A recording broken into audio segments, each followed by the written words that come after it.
تفسیر کے سلسلے میں کل یہ کہا گیا تھا کہ اللہ تبارک و تعالی کا ذکر کرنا ہے نا، تو ذکر کی کتنی قسم ہے وہ سب بیان کر دیے تھے۔ آخر میں یہ کہے تھے کہ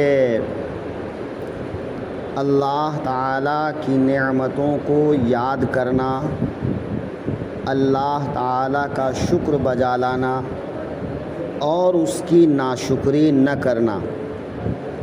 جب ان سب چیزوں کا بیان آ گیا تو اب اللہ تعالیٰ ارشاد فرما رہا ہے، یا ایھا الذین آمنوا استعینوا بالصبر والصلاۃ، اے ایمان والو صبر اور نماز سے مدد چاہو۔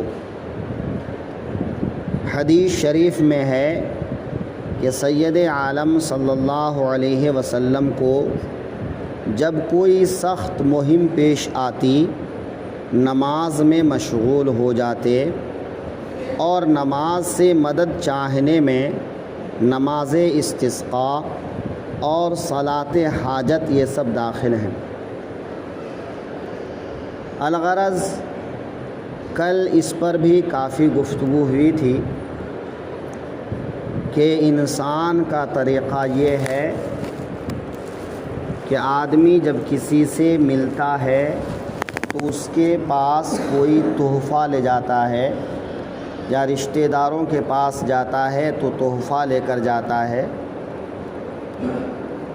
اللہ تعالیٰ کی بارگاہ میں دعا کا بھی یہی طریقہ ہے کہ جب آدمی اپنی حاجت، اپنی ضرورت اللہ تعالیٰ کی بارگاہ میں پیش کرے تو بہتر یہ ہے کہ اپنی حاجت پیش کرنے سے پہلے کوئی عبادت کر لے، اللہ کا ذکر کر لے، تسبیح و تحلیل پڑھ لے، نماز پڑھ لے، یا جو بھی اللہ کی عبادت ہے تو اللہ کی عبادت کر لے، پھر اس کے بعد اللہ تعالیٰ سے مدد چاہے تو اللہ تعالیٰ مدد فرماتا ہے۔ اللہ تعالیٰ مدد فرمانے والا ہے، یقیناً وہ مدد فرماتا ہے، لیکن بس مانگنے کا سلیقہ ہونا چاہیے، مانگنے کا طریقہ ہونا چاہیے۔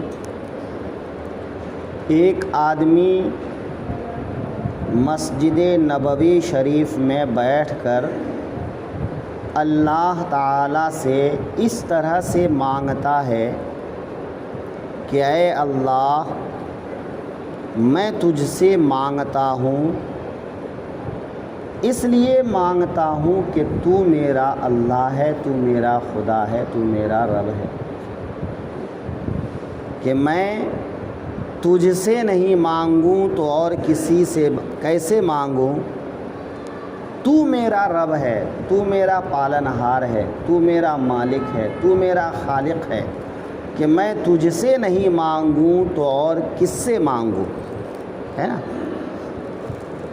یہ انسان کا طریقہ کیا ہے کہ اپنے بڑوں کے پاس جا کر جب وہ کوئی چیز مانگتا ہے تو وہ لجاتا ہے، وہ بڑوں کی بارگاہ میں جا کر مچلتا ہے نا؟ آپ نے بچوں کو دیکھا ہوگا کہ جب بچوں کو آپ سے کچھ لینا ہوتا ہے تو کس طرح بولتے ہیں؟ ابا دلا دو نا، ابا دلا دو نا، ہے کہ نہیں؟ کبھی آپ کا دامن پکڑتا ہے، کبھی آپ کا ہاتھ پکڑتا ہے، کبھی آپ کا ماتھا چومتا ہے، مطلب آپ کے سامنے چاروں طرف گھومتا ہے، ابا دلا دو نا، ابا دلا دو نا، ابا دلا دو نا، ہے نا؟ تو ایک بچے کو آس کیا لگی ہوتی ہے کہ جب میں پیار کے ساتھ باپ سے کچھ مانگوں گا تو وہ مجھے دلا دے گا، وہ مجھے دے دے گا۔ ایسے ہی کسی بھی بڑے کے سامنے جب ہم مانگتے ہیں تو اسی طرح سے عاجزی کا اظہار کر کے، محبت کا اظہار کر کے، عقیدت کا اظہار کر کے، ارے صاحب آپ نہیں دیں گے تو کون دے گا، ارے آپ تو ہمارے مائی باپ ہیں، آپ ہمارے لیے سب کچھ ہیں، ہم تو آپ ہی کا کھاتے ہیں، ہے کہ نہیں؟ آدمی اپنے اپنے انداز میں اپنے اپنے طور پہ بیان کرتا ہے۔ تو ایک آدمی اللہ کی بارگاہ میں مانگتا ہے تو کیا کہہ کے مانگتا ہے؟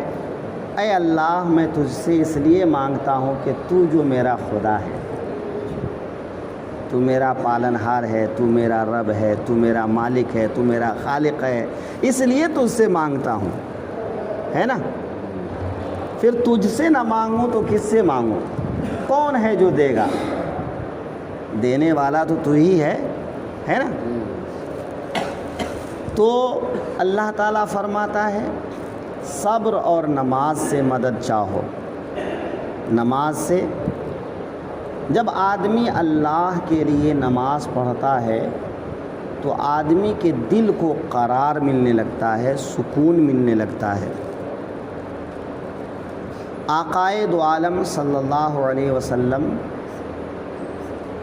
بارش کے زمانے میں جب کبھی بادل گہرا چھاتا، کالا کالا سا بادل چھاتا، تو کبھی ادھر سے چل کے ادھر جاتے اور کبھی ادھر سے چل کے ادھر آتے، یعنی آپ بار بار ادھر سے ادھر کرتے، بے قراری کی حالت ہوتی۔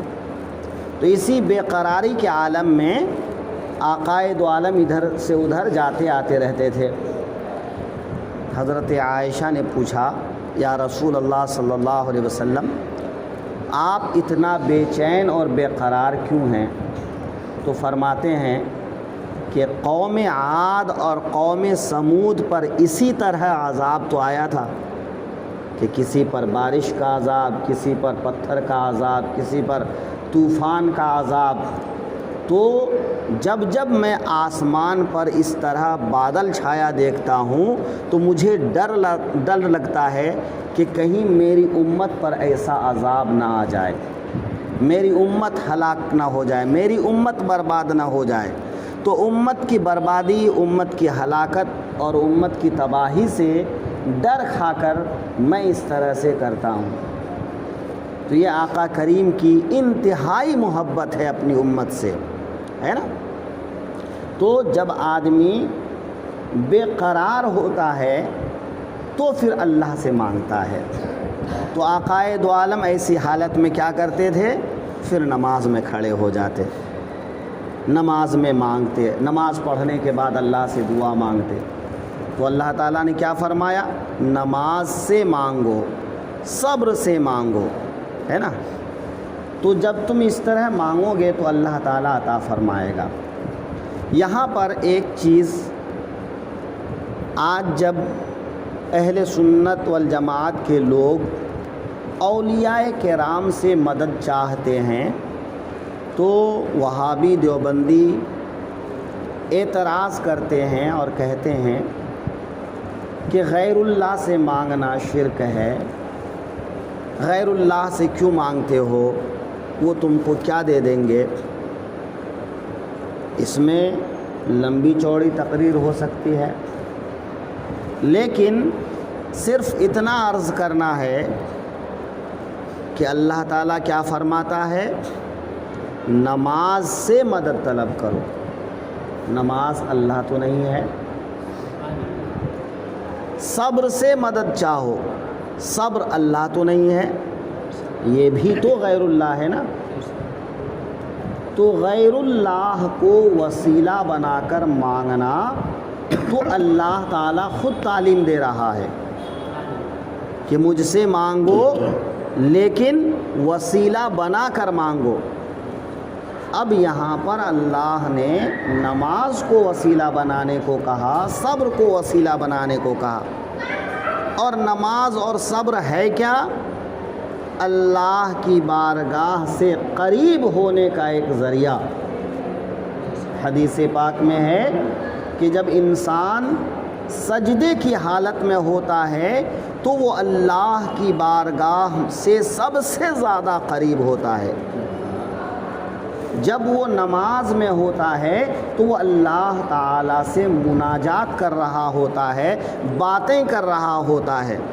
سورہ فاتحہ کا ترجمہ جب آپ پڑھیں گے تو اس میں یہی سمجھ آتا ہے کہ کچھ باتیں بندہ رب سے کہتا ہے، کچھ باتیں رب تعالیٰ بندے سے کہتا ہے، تو بندے اور رب کے بیچ میں ایک مناجات ہے، گفتگو ہے۔ تو نماز کے ذریعے سے اللہ سے انسان قریب ہوتا ہے۔ تو ہر وہ چیز جو انسان کو اللہ سے قریب کر دے اس چیز کو وسیلہ بنانا جائز ہے۔ اور یہ اللہ والے جو ہیں یہ بھی انسان کو اللہ سے قریب کرتے ہیں، اپنی تعلیم کے ذریعے سے، اپنی تربیت کے ذریعے سے، مجاہدات کے ذریعے سے، ریاضت کے ذریعے سے، اپنی تقوی اور پرہیزگاری کے ذریعے سے۔ تو یہ سب بھی اللہ کی بارگاہ سے قریب کرنے کے ذریعہ ہیں۔ تو ان چیزوں سے جب اللہ تعالیٰ مدد مانگنے کا حکم فرماتا ہے کہ جو چیز میری بارگاہ سے قریب کرے اس سے مدد مانگو، اب وہ چاہے نماز ہو، چاہے صبر ہو، چاہے اولیاء اللہ ہوں، چاہے اور کچھ ہو، تو یہ جائز ہے، یہ شرک اور بدعت نہیں ہے۔ لہذا غیر اللہ سے مدد مانگنے کی تعلیم تو اللہ تعالیٰ خود دے رہا ہے۔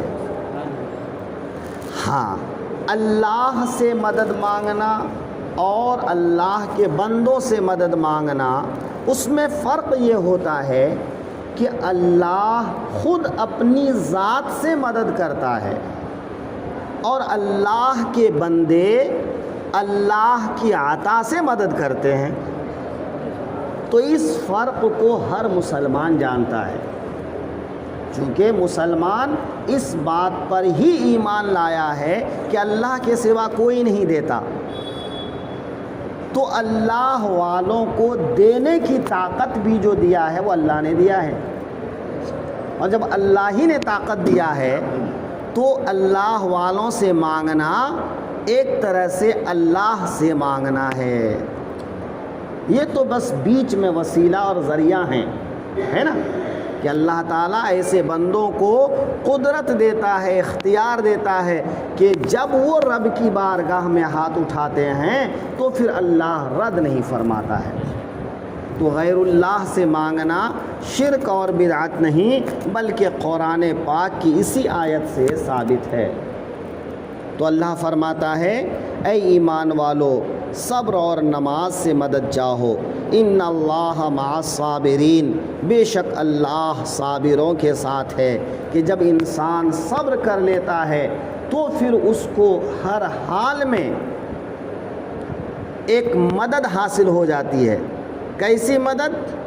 وہ اپنا ہر کام اللہ کے سپرد کر دیتا ہے کہ جو ہوگا اللہ کے حکم سے ہوگا، جو ہوتا ہے وہ اللہ کے حکم سے ہوتا ہے۔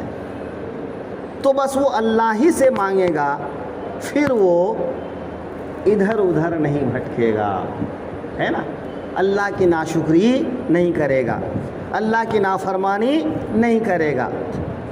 وہ ہر حال میں کہے گا پروردگار تیری مرضی ایسی تھی تو ایسی ہی صحیح، ہے نا، چاہے خوشی کے دن ہوں چاہے غم کے دن ہوں، لیکن ہر حال میں وہ کیا کہے گا؟